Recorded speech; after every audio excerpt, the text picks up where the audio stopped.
respiration in human beings. ठीक है, so we will going to study this particular topic. Okay, बेटा respiration क्या होता है? जब हमने फूड खाया, फूड हमारी बॉडी में डाइजेस्ट हुआ, डाइजेस्ट होने के बाद क्या हो गया, उसको एसिमिलेट हुआ, उसकी एसिमिलेशन हुई। एसिमिलेशन का मतलब क्या था? जो आपका डाइजेस्टेड फूड है, जो आपका डाइजेस्टेड फूड है, this food is observed by the cell, absorbed by the cell. ठीक है, मतलब इस सेल के अंदर ये आपका फूड चला गया। ठीक है, इस तरीके फूड होने के बाद इससे हमने क्या बनाई? एनर्जी बनाई। This process is called as respiration. ठीक है, दैट मीन्स assimilated food से we obtained energy. This process is called as respiration. Simple. ठीक है, whereas breathing, अलोम विलोम जो योगा में आजकल बहुत ज्यादा बोल रहे हैं, कोरोना में करो, ठीक है, Anulom Vilom is not respiration, it is breathing. Breathing means carbon dioxide का इनहेल एंड कार्बन डाइऑक्साइड का एक्सहेल। हम ऑक्सीजन का ऑक्सीजन इनहेल करना, कार्बन डाइऑक्साइड एक्सहेल करना, this is called as breathing. ठीक है, ब्रीथिंग और रेस्पिरेशन में फर्क समझ में आया? ये ma'am this is breathing. Breakdown of food. क्या ma'am assimilation means breakdown of food? No, assimilation means the food produces energy. Assimilation means food producing sorry, मुझे एकदम से कौन है? अर्शिया। ठीक है, कौन आया था बेबी? मैम कोई बात, ओके। सो रेस्पिरेशन मीन्स कि किस तरीके से आपका जो खाना है, जो आपके सेल के अंदर चला गया है, और उससे एनर्जी बनाना, this is called as respiration. और इस प्रोसेस को, इस फूड को, जिस फूड से हम एनर्जी बनाते हैं, उस फूड को हम कहते हैं एसिमिलेटेड फूड। क्लियर है? ठीक है, ध्यान से देखो, अभी देखो मैं बता रही हूँ क्या होगा। सुन लो पहले, देखो, ऑक्सीजन आपने इनहेल करी, ठीक है, एनवायरमेंट से ऑक्सीजन आपने इनहेल करी, ये इनहेल्ड ऑक्सीजन कहाँ गई? आपके सेल के अंदर गई। ठीक है, सेल के अंदर आपका क्या प्रेजेंट है? फूड प्रेजेंट है। वो फूड जो बिल्कुल तैयार बैठा है कि मुझे क्या मिल जाए, उससे क्या लो? एनर्जी ले लो। ठीक है, सो इस फूड के साथ ये ऑक्सीजन कंबाइन करेगी, एनर्जी बनाएगी, कार्बन डाइऑक्साइड बनाएगी, और कार्बन डाइऑक्साइड फिर क्या हो जाएगी? एक्सहेल आउट हो जाएगी। क्लियर है? So this is complete, this is called, मैं क्या तो रही थी, मुझे बोलने दो, this is called as respiration. This process is called as complete respiration, and respiration includes breathing. इतना क्लियर है सबको? Yes ma'am. ठीक है, इतना लिखो और एक बार दोबारा लॉगिन कर लो, 1 मिनट रह गया। ठीक है, चलो आ जाओ, इतना लिख लो पहले, चलो। So this simply means respiration. So respiration के प्रोसेस के लिए ब्रीथिंग इंपॉर्टेंट होती है। ठीक है, ब्रीथिंग में जो हम ऑक्सीजन इनहेल और एक्सहेल आउट करते हैं, वो आपकी रेस्पिरेशन में हेल्प करेगी। इतना क्लियर है बच्चों? सो एक्चुअली जो एसिमिलेटेड फूड होता है, एसिमिलेटेड फूड मतलब जो आपकी सेल के अंदर चला गया यूज होने के लिए, एसिमिलेटेड फूड कौन सा होता है? which have been absorbed by the cell। और इसके 2 फंक्शंस होते हैं। पहला function to obtain energy, and दूसरा आपके सेल में कोई ग्रोथ और रिपेयर का काम भी एसिमिलेटेड फूड करेगा, ठीक है, कोई ग्रोथ एंड रिपेयर का काम ये भी कौन करेगा, आपका एसिमिलेटेड फूड करेगा। क्लियर है बच्चों? ओके, अब नेक्स्ट हम ये एनर्जी एनर्जी बोले जा रहे हैं, हमें एनर्जी मिलती है, हमें एनर्जी मिलती है। एनर्जी है क्या चीज? ठीक है, एनर्जी एक फॉर्म में मिलती है। सो नेक्स्ट है फॉर्म ऑफ एनर्जी।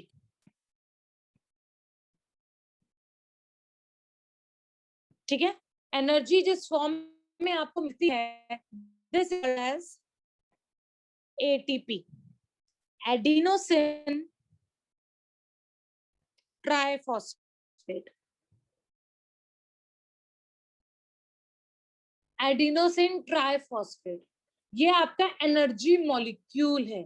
जैसे पैसे, पैसे आपको नोटों में मिलते हैं, खाना, खाना आप खाते हो सब्जियों में मिलता है, ठीक है।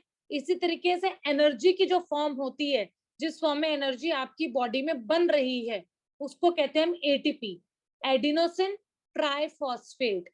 This is your high energy molecule, this is your high energy molecule. इससे अगर मैं काम कर रही हूँ, मतलब अगर मैंने काम किया तो मैंने इस एनर्जी को यूज किया, और इस एनर्जी को यूज करके मैं इसको किस में तोड़ देती हूँ?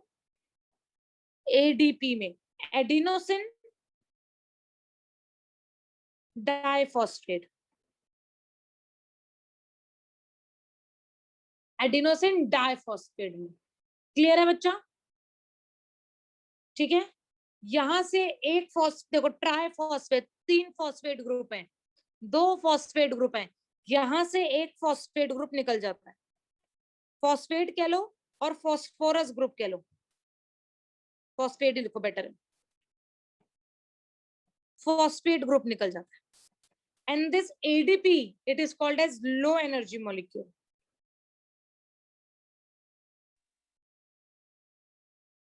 अगर आगे जाके आप लोग बायो लेते हो तो आपको एटीपी और एडीपी के स्ट्रक्चर्स भी याद करने पड़ेंगे, बहुत आसान स्ट्रक्चर्स होते हैं इसके, ठीक है। इट्स एन ऑर्गेनिक कंपाउंड, ये कंपाउंड है जिसके स्ट्रक्चर्स होंगे, ठीक है।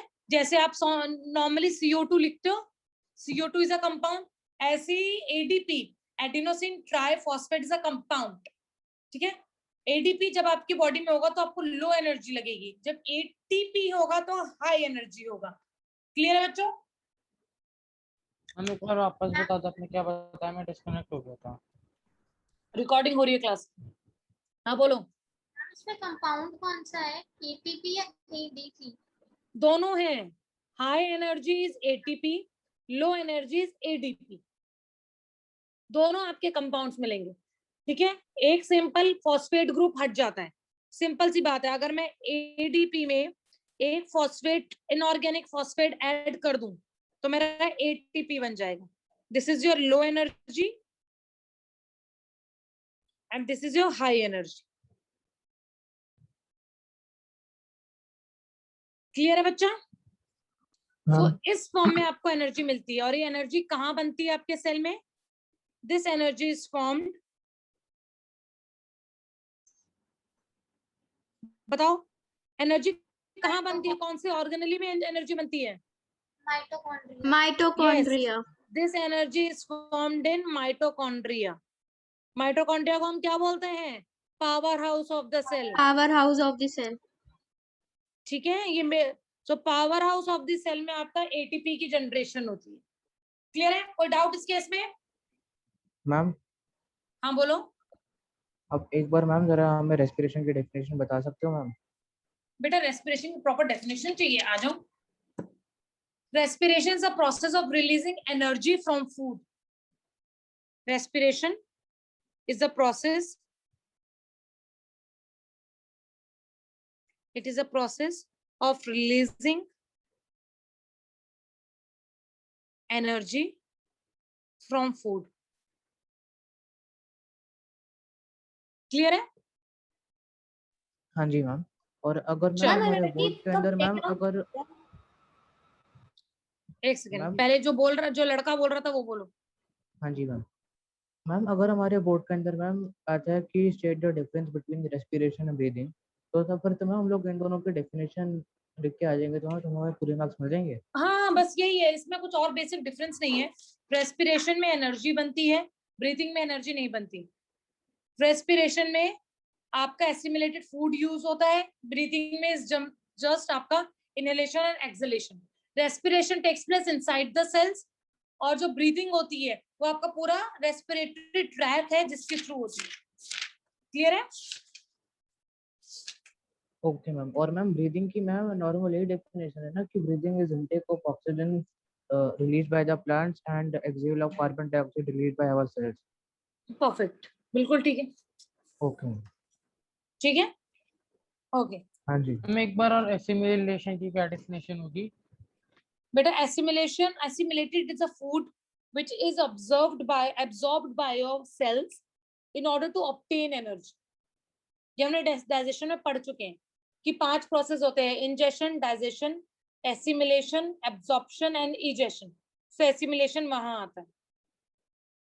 ठीक है, ओके चलो नेक्स्ट। तुम्हारी बायो की क्लास मुझे रेगुलर लेनी पड़नी चाहिए, हफ्ते में 1 क्लास तो तुम्हारी करती हूँ मैं, वरना इतना टाइम गैप हो जाता है, तुम लोग सब भूल जाते हो। तो एक्चुअली मैं एक चीज कर सकती हूँ हर सैटरडे। हाँ बेटा। मैम यहाँ पे एनर्जी का ब्रेकडाउन क्यों होता है? बेटा जब मैं बोल रही हूँ अभी, ठीक है, मुझे बोलने के लिए एनर्जी चाहिए, सो मेरी एटीपी एडीपी में टूट रही है तब मैं बोल पा रही हूँ। ठीक है, इसलिए एनर्जी आपकी टूटती है, ब्रेकडाउन होती है, ताकि आप यूज कर सको उसे। ओके मैम, अगर एटीपी नहीं टूट रही तो हम बोल नहीं पाएंगे?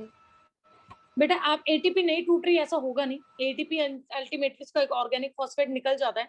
ये हो सकता है कि एटीपी की फॉर्मेशन आपकी बॉडी में ना हो, सो आपकी बॉडी बहुत लो महसूस करती है, कहते हैं ना एनर्जी नहीं है। एनर्जी तक क्यों नहीं होती? क्योंकि आपकी बॉडी में एटीपी नहीं होता, एटीपी की फॉर्मेशन कम हो जाती है। ओके, आपकी बॉडी को हर एक चीज करने के लिए एनर्जी चाहिए।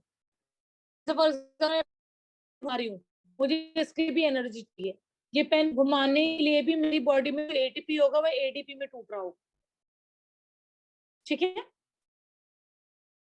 चलो अब हम पढ़ेंगे टाइप्स, या फिर ये देखो, types of respiration has slash fate of glucose.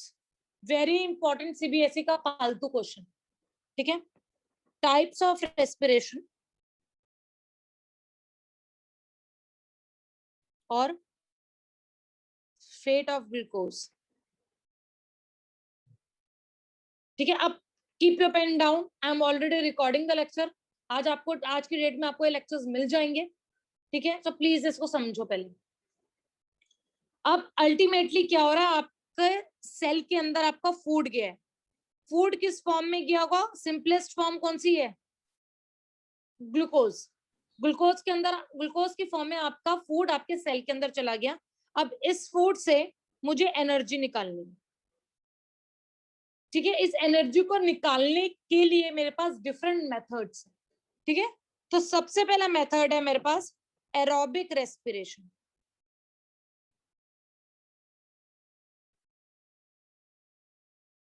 Aerobic, aerobic का मतलब है इन the presence of oxygen. In the presence of oxygen आपका ग्लूकोज कैसे टूटेगा, ध्यान से देखो।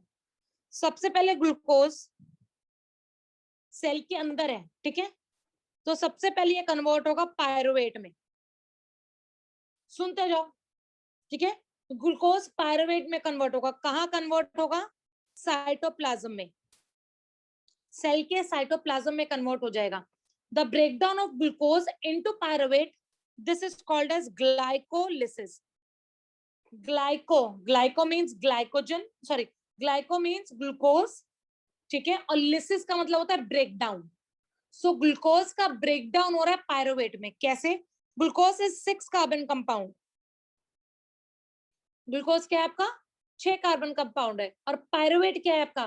3 carbon compound. It's a 3 carbon compound. So एक ग्लूकोज मॉलिक्यूल 2 पायरुवेट में टूटे। सिंपल, क्लियर है? ये सबसे पहले काम होगा। ठीक है, 6 carbon molecule will break down into, ये देखो 6 कार्बन के मॉलिक्यूल हैं, ये ऐसे 3-3 में टूट जाएंगे और ये जो स्ट्रक्चर बनाएंगे उसको कहेंगे हम पायरुवेट। क्लियर है बच्चा? ओके, अब क्या होगा, ये pyruvate in the presence of oxygen, क्योंकि एरोबिक रेस्पिरेशन है, इन the presence of oxygen in mitochondria और in mitochondria it will produce 6 molecules of carbon dioxide, 6 molecules and 38 ATPs, 38 ATPs। Clear है? तो एनर्जी बन गई आपकी। जब आप लोग बड़े हो जाओगे, 11th में आओगे, सो ये जो ग्लाइकोलिसिस है, दिस ग्लाइकोलिसिस 10 स्टेप पाथवे है, ये एक बहुत बड़ी सी साइकिल है जो हम लोगों को याद करनी होती है, पढ़नी होती है। ठीक है, अभी तो बस आप ये याद रखो, ग्लूकोज आपका पायरुवेट में टूट रहा है, विद द साइकिल का नाम है ग्लाइकोलिसिस। कहाँ हो रही है? आपकी साइटोप्लाज्म में हो रही है। उसके बाद ये जो पायरुवेट है ये माइटोकॉन्ड्रिया में जाएगा डायरेक्टली, तब भी नहीं जाता है, पर अभी छोड़ दो उन बातों को। पायरुवेट डायरेक्टली माइटोकॉन्ड्रिया में जाएगा, विल अंडरगो क्रेब्स साइकिल,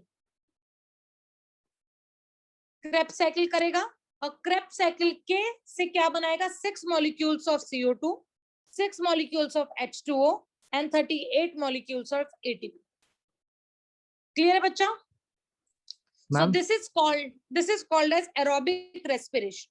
हाँ, अब बोलो बेटा। फिर आप मैम एक बार जरा ग्लाइकोलाइसिस और एरोबिक रेस्पिरेशन की हमें डेफिनेशन बता सकते हो? Aerobic respiration is a respiration in which the glucose molecules break down in the presence of oxygen। Okay, glucose molecule break down in the presence of oxygen, पहली चीज। दूसरी चीज ग्लाइकोलिसिस मतलब breakdown of glucose into pyruvate.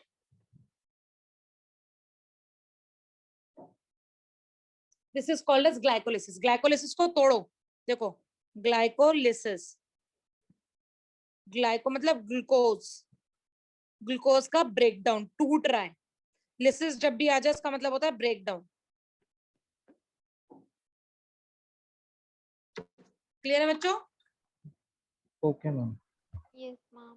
और ma'am aerobic respiration की ma'am सिर्फ इतनी छोटी सी डेफिनेशन ही होगी कि ये इतनी है, the respiration which uses oxygen, तो उल्टा बड़ा लिखवाई है। ठीक है, glucose breakdown in the presence of oxygen, that is called in the presence of oxygen to obtain energy. ये लो, to obtain energy, it is called as respiration. Okay okay ma'am. और मैम ग्लाइकोलाइसिस की सिर्फ इतनी सी होगी ना कि glycolysis is the process of breakdown of glucose into pyruvate. ठीक है, बस ये याद रखना है, one molecule of glucose will break down into 2 molecules of pyruvate, and again pyruvate is a 3 carbon compound। Pyruvate is a 3 carbon compound। Clear है सबको? मोहित, अश्विन, प्रतिष्ठा, आयुष्मान, अरमान, ऋषिता, पूर्वी, भूमिका, क्लियर है बेटा? भूमिका? Yes ma'am. मैम हाँ बोलो। जब ग्लूकोज जब पायरुवेट में कन्वर्ट हो जाए तब वो 3 कार्बन मॉलिक्यूल बन जाता है ना 6 से? हाँ बेटा देखो, ग्लूकोज आपका 6 कार्बन कंपाउंड है, ठीक है, ये टूटेगा और 3 के 2-2 बना देगा 3 बन जाए। और होता है ऐसा, डोंट वरी। जब आप 11th में, कौन कौन बायो लेगी 11th में? लेगा मतलब आयुष्मान, सॉरी। ठीक है, तो उसमें प्रॉपर साइकिल्स बताऊंगी मैं, टेंशन मत लो, मतलब याद करनी पड़ेगी, तब सोचेगा कि काश यही ठीक था, कितना याद करना पड़ा हम। मैम आपकी आवाज कट गई थी बीच में। क्या होता है क्या बेटा? मैम? ये क्रेब्स साइकिल क्या होता है? बेटा जैसे ग्लाइकोलिसिस है ना, वैसे ही एक क्रेब्स साइकिल है, बहुत बड़ी, इतनी बड़ी क्रेब्स साइकिल होती है, बहुत सारे इंटरमीडिएट्स बनते हैं, बहुत सारे इंटरमीडिएट स्टेप बन के फिर अल्टीमेटली इस पूरी साइकिल से हमें ये मिलता है। जैसे आपने कभी वो पढ़ी है वाटर साइकिल, तो पढ़ी है सबने, बचपन से पढ़ते हुए आ रहे हो, कंडेंसेशन, इवेपोरेशन, फिर ये सब होती है। ऐसी एक साइकिल है that is called as Krebs cycle, जो कहाँ होती है, माइटोकॉन्ड्रिया में होती है। क्यों होती है? वो एरोबिक रेस्पिरेशन करती है। क्लियर है इतना? मैम हाँ बोलो बेटा। मैम हमारे बोर्ड्स में मैम ये ग्लाइकोलाइसिस के 10 स्टेप्स आएंगे क्या? तो उनका बिल्कुल थोड़े भी बहुत नहीं नाम। मेरी जान, ओके बिल्कुल मैम, भी क्योंकि नहीं। हमारे स्कूल वालों ने मैम हॉलीडे होमवर्क के अंदर भी मैम 11 के क्वेश्चन दिए, जब मैंने कभी कभी से बुक के अंदर सर्च मारे हैं, और वही मैम वो 11th ही आए हैं इसकी। नहीं नहीं, glycolysis a complete different pathway यार। वो 11th में बहुत मुश्किल से बच्चों को याद होती है। नो नो, तुम्हारा केस में अभी कुछ नहीं है ऐसा। You don't have to remember that particular 10th step pathway, forget about it. Clear है बच्चा? इतना लिख लिया? हाँ जी मैम, थैंक यू मैम। ठीक है, नेक्स्ट नेक्स्ट है आपकी anaerobic respiration.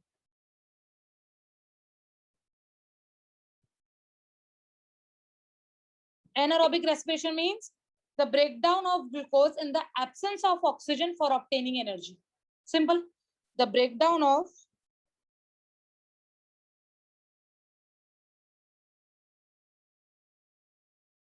in the absence of oxygen, in the absence of oxygen, ठीक है, breakdown of glucose in the absence of oxygen to obtain energy. To obtain energy. This type of respiration doesn't take place in human beings. Human beings में ये नहीं होती है. This takes place in case of yeast, and the process is called as fermentation. And the process is called as fermentation. क्योंकि हमारी body में ऐसी कोई जगह नहीं है जहां पर ऑक्सीजन नहीं हो। अगर हमारी बॉडी में कोई ऐसी जगह जहां ऑक्सीजन नहीं होगी, तो हम इस दुनिया में नहीं होते। So anaerobic respiration doesn't take place in case of human beings. It takes place in case of yeast, and the process is called as fermentation. Clear है बच्चा? आगे देखो इसमें क्या होता है। अगेन बोलो, कुछ कहना है? मैम मेरा क्वेश्चन था बोलो। मैम, जो एनारोबिक रेस्पिरेशन है मैम, वो यीस्ट के अलावा कौन से ऑर्गेनिजम्स में होती है? सारे कौन सी वाली? Aerobic, anaerobic. Anaerobic anaerobic east में होगी, सारे एनारोबिक बैक्टीरियाज में होगी। ठीक है, जो वो ऑर्गेनिज्म जो ऑक्सीजन की प्रेजेंस में काम नहीं कर पाते, एनारोबिक बैक्टीरिया लाइक माइक्रोप्लाज्मा, बहुत सारे होते हैं ऐसे जिसके केस में एनारोबिक रेस्पिरेशन होती है। क्योंकि एनर्जी तो हर किसी को चाहिए, चाहे वो ऑक्सीजन यूज करे या चाहे वो ऑक्सीजन ना यूज करे। ठीक है, जिनको ऑक्सीजन, कभी कभी ऐसे भी ऑर्गेनिजम्स है जो ऑक्सीजन की प्रेजेंस में काम ही नहीं करते हैं, उनमें एनारोबिक रेस्पिरेशन होती है। सबने नाइट्रोजन फिक्सेशन सुना है? नाइट्रोजन फिक्सेशन सुना है कि रूट्स को, नहीं मैम। बेटा क्या होता है एक्चुअली, आपके एटमॉस्फेयर में सबसे ज्यादा अमाउंट ऑफ नाइट्रोजन है, लेकिन ये नाइट्रोजन एज सच प्लांट्स नहीं ले पाते, इसलिए इस नाइट्रोजन को अमोनिया में कन्वर्ट करना पड़ता है और फिर अमोनिया प्लांट्स में जाता है।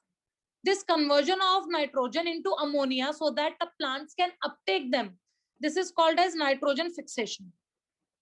ये जो नाइट्रोजन फिक्सेशन वाले बैक्टीरियाज होते हैं, ये बैक्टीरियाज टोटली एनारोब्स होते हैं।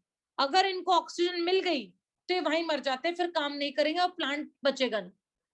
सो इस केस में भी एनारोबिक रेस्पिरेशन होगी। क्लियर है अपना? हाँ जी मैम। ओके, सो कैसे होती है अब ये देखो। Again glucose will change into pyruvate, ये कॉमन स्टेप है, this is a common step, takes place in cytoplasm, cytoplasm में होगी। ठीक है, और takes place in the cytoplasm. Again cycle कौन सी है? ग्लाइकोलिसिस। सेम चीज है, 6 कार्बन कंपाउंड किस में टूट जाएगा? 3 कार्बन कंपाउंड, सेम चीज चलेगी। अब बस क्या होगा, ये पायरुवेट ईस्ट के केस में will undergo fermentation in the absence of oxygen and it will form ethanol. Ethanol लिख लो या फिर अल्कोहल लिख लो।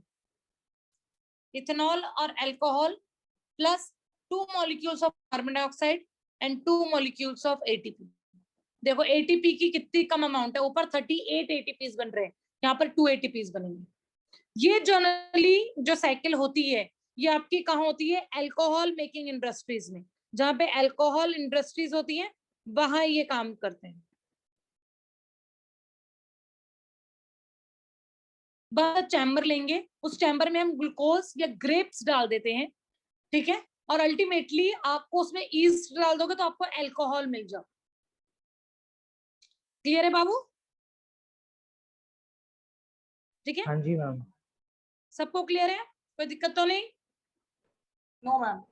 नहीं मैम। आदिति क्लियर है बच्चा? निशिता, अर्निम, अरमिन, आयुष्मान, अश्विन, साची, मैम, एक प्रतिष्ठा, doubt है। मोहित, हाँ बोलो मैम बेटा। मतलब ये वाला जो प्रोसेस है ये अल्कोहल इंडस्ट्रीज में यूज होता है? ऑब्वियसली मेरी जान। हाँ पूछो, किसको क्या डाउट था?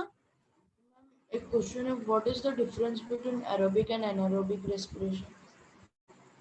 बेटा अभी तो आपके सामने हो गया ना, अभी आप खुद ही लिखोगे, खुद ही लिखोगे, अभी एक और बाकी है, अभी एक और टाइप बाकी है, रिलैक्स, फिर लिखाऊंगी, ठीक है। You are going to write the difference, I am not going to tell you, I have tell you the in detail, so आपको मिनी पॉइंट्स बना के डिफरेंस आपको लिखोगे। हाँ बेटा बोलो। मैम इसमें H2O का फॉर्मेशन नहीं होता? नहीं बाबू, H2O का फॉर्मेशन नहीं होगा, वो इथेनॉल में आ जाएगा ना, इथेनॉल का फॉर्मूला ये होता है, this is the formula of ethanol. Okay ma'am. इसलिए ठीक है अदिति, ओके गुड, आ जाओ। तीसरा, in the presence of lack of oxygen, in the presence of lack of oxygen, जब ऑक्सीजन की कमी होती है, ये कब होगी, जब आप बहुत ज्यादा विग्रस एक्सरसाइज कर रहे हो, ठीक है, तब आपकी बॉडी में ऑक्सीजन की कमी हो जाती है, ऐसा जो हाफते हो वो ऑक्सीजन की कमी होती है। क्लियर है? सो सेम प्रोसेस है, ध्यान से देखो, पहला स्टेप वही रहेगा, ग्लूकोज साइटोप्लाज्म में in the by the process of glycolysis will form pyruvate, ठीक है, again 6 carbon compound will break into 2 molecules of 3 carbon compound। इतना क्लियर है, इसमें कोई दिक्कत नहीं है। अब lack of oxygen, lack of oxygen ये कहां पर होगा, in your muscle cell,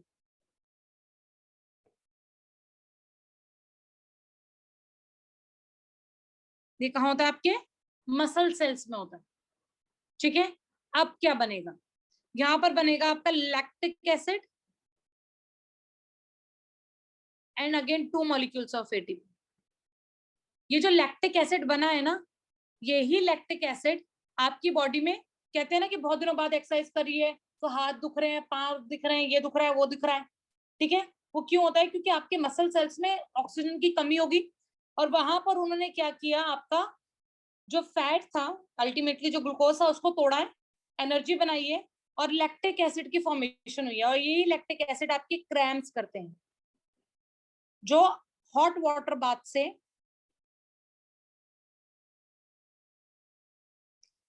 treat हो जाते हैं बाद में। क्लियर है मैम, बच्चा? और मैम अगर हम एक्सरसाइज बहुत टाइम बाद करते हैं, मतलब 1-2 महीने बाद, तो तब भी सेम चीज होती है, तो उसका भी यही रीजन होता है?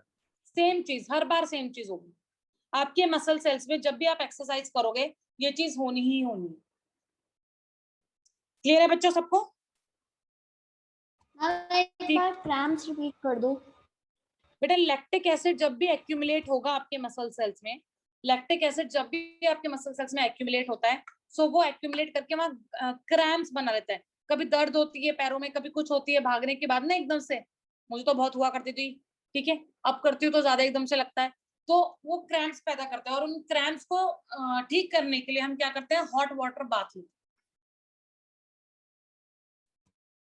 Okay, ma'am, understood. ठीक है, Yes, ma'am. ओके। तो एक क्वेश्चन जो बनता है वो ये बनता है, ये क्वेश्चन ऐसे नहीं आएगा, डिफरेंस आ जाएगा, अभी वो मैं लिखवाऊंगी। आपका प्रॉपर क्वेश्चन बनेगा, write the fate of glucose, write the fate of glucose. तो उसमें आप तीनों तरीके से लिखोगे। देखो इधर सामने देखो, glucose will change into pyruvate, and pyruvate के फिर 3 फेट होते हैं, सॉरी, पायरुवेट के फिर 3 फेट होंगे इस तरीके से, ठीक है। इन the presence of oxygen, in the absence of oxygen, और तीसरा लैक ऑफ ऑक्सीजन, ठीक है। तो बाकी सारी चीजें वो वैसे ही लिखोगे। इस चीज को मैं इनकम्प्लीट छोड़ रही हूँ, परसों की क्लास में मैं देखूंगी कैसे आप लोग लिख के आते हो। मैं हर किसी से, मेरे बच्चे जानते हैं, मैं हर किसी से उसी टाइम स्क्रीनशॉट मंगवा लेती हूँ। सो ये आपका होमवर्क है, you have to complete it. Ma'am ma'am आप एक बार ये PDF अपलोड कर दोगे? हाँ मैं अभी कर दूंगी। हाँ बोलो मैम बेटा। थोड़ा मैम सा इसमें केस, मतलब हाँ जी एक सेकंड ऋषिता, हाँ बोलो हरमन। मैम मीरम, मैम मैं ये कहना चाह रहा था कि अभी फिर हम लोग मैम ऐसे ही लिखेंगे हम पेपर के अंदर मैम, अभी ये 3-3 ऐसे डाल के मैम ऐसी जैसे आपने बताया पेपर में आप कि ऐसे लिखोगे, और कभी कभी तो ये फिलिंग द ब्लैंक्स की फॉर्म में भी आ जाता है, ओके ठीक मैम। है। और मैम मुझे इसमें आपसे कुछ कौन गैप छोड़ देंगे, वो आपको फिल करने पड़ेंगे। क्या बाबू, ओके मैम, हाँ जी। और हो एनए गया? के अभी मैम अपनी में मुझे एक और चीज़ पूछनी थी हाँ बोलो बोलो। मैम। अभी आपने जो भी हमें 3 केसेस बताए मैम, अभी ये ग्लूकोज के जो भी पायरुवेट के अंदर कन्वर्ट होता है, ये O2 मतलब presence of oxygen, lack of oxygen और एटीपी वाला मैम, ये 3 केस। तो फिर हम लोग मैम इनके ऊपर फिर हम लोग ये वाली डाल सकते हैं कि फेट ऑफ ग्लूकोज अपने हाँ हाँ, रजिस्टर्स के अंदर। लेकिन वो टाइप ऑफ रेस्पिरेशन में भी आ गया ना, दोनों चीजें हो सकती हैं, तो इसलिए मैंने दोनों चीजें एक साथ लिखवा दी है, कोई दिक्कत नहीं है। अगर टाइप ऑफ रेस्पिरेशन भी आ रहा है तब भी आपको ये चीज लिखनी है। मैम इसके अंदर पूरी वो ओके डिटेल मेंशन करनी है कि कहाँ कहाँ पे सब प्लेस हो रहा है। कुछ A to Z सब कुछ, और मैं सबका PDF, सबकी स्क्रीनशॉट, फोटोग्राफ उसी टाइम ग्रुप पे मंगवाऊंगी, एंड आई विल, मेरे पुराने स्टूडेंट्स जो इस बैच में बैठे हैं वो जानते हैं मैं ऐसा करती हूँ, ठीक है। हाँ बोलो Rishita.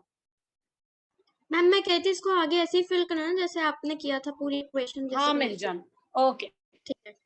Okay. Next, difference between aerobic and anaerobic bacteria. Sorry, aerobic respiration and aerobic respiration.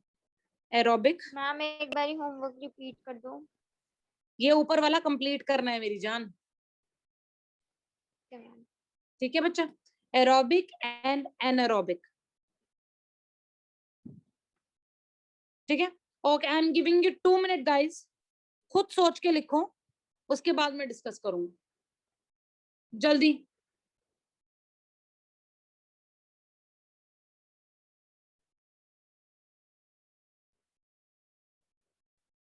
दो minute low. Just draw, give me the answer. What is the difference between aerobic and anaerobic respiration?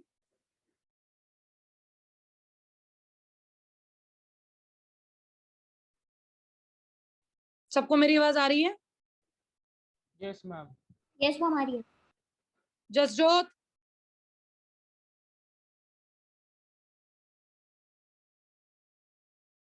Jasjot,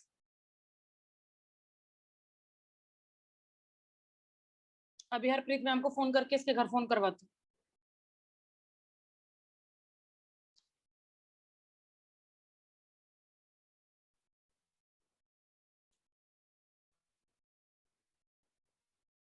hello, हाँ Harpreet ma'am, ma'am देखना जसजोत जवाब नहीं दे रहा है, वो उसको video वगैरह उसकी ऑन है पर वो आवाज नहीं दे रहा है। उसके पेरेंट्स को बोलो एक बार उसको देखेंगे आकर। Okay ma'am. जसजोत,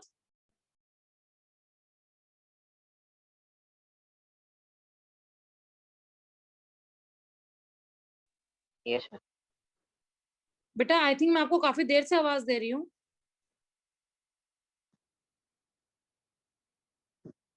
आपने नेट से अगर आंसर निकाल लिया हो विंडोज इधर उधर करके, तो जो नेट का आंसर है वो बता दो मुझे।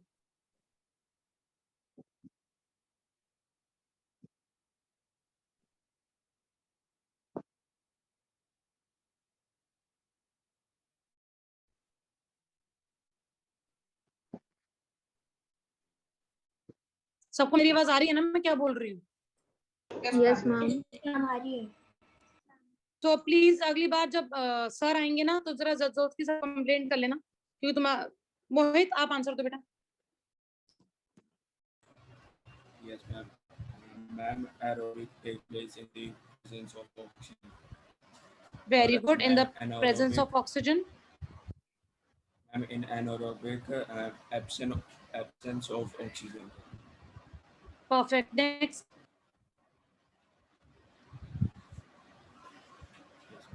और बताओ। Ma'am, aerobic it occurs in a plant and animal cell. Yes, it takes place in plant cell and animal cell. Very good, baby. It takes In place in yeast. anaerobic, yes, ma'am. Yeast or anaerobic bacteria. और बताओ। बस निकलेगा। इसमें more Ma'am, amount of ATP is ATP produced। molecule 38 ATP और और उसमें 2 ATP। इसमें 2 हाँ ATP। जी मैम। इसमें और- no ethanol formation। इसमें ethanol formation। ethanol formation। And ma'am इस- कंप्लीट इसमें wateration। Yes, complete breakdown of glucose। यहाँ पे incomplete breakdown of glucose। ठीक है, यहाँ पे water की formation, यहाँ पे water की formation। High energy aerobic. बेटा ATP लिख दिया ना, more amount of ATP। Okay ma'am. ठीक है, और बताओ, और किसी ने कोई और पॉइंट लिखा है? Yes ma'am ma'am. एनारोबिक के अंदर मैम फूड मैम डाइजेस्ट होकर मैम उसमें से एनर्जी इनको निकाल पाते हैं। नहीं समझ नहीं आया, दोबारा बोलो। एनारोबिक के अंदर मैम हम लोग फूड से मैम एनर्जी निकाल सकते हैं उसको डाइजेस्ट कर। एक ही बात है, वो तो हो गया। हिमांशी आप बताओ बेटा। यस मैम, एरोबिक में मैम हमें ज्यादा टाइम लगता है एनर्जी प्रोड्यूस करने में और उसमें कम लगता है। एनारोबिक में यस, कम इट्स लगता है। Time taking. अगर मीटिंग खत्म हो जाए तो एक बार दोबारा लॉग इन कर लेना, और this is easier. Ma'am anaerobic में बस हम ये लिखेंगे 2 ATP is present, ये नहीं लिखेंगे हाँ। less ATPs are present। कुछ भी लिख ले बाबू। अर्नव बताओ बेटा। ठीक है ma'am. Ma'am one more point. हाँ बोलो, आपने हैंड रेस किया हुआ है ना, कुछ एक्स्ट्रा पॉइंट इनके अलावा लिखा है आपने? मैम 3 पॉइंट्स लिखे हैं मैम मैंने। ठीक है, कोई बात नहीं, इतना क्लियर है सबको? Ma'am ma'am doubt ma'am. Yes, एक सेकंड, क्या बेटा? मैम 38 ATP कहाँ लिखेंगे? यहाँ लिखेंगे।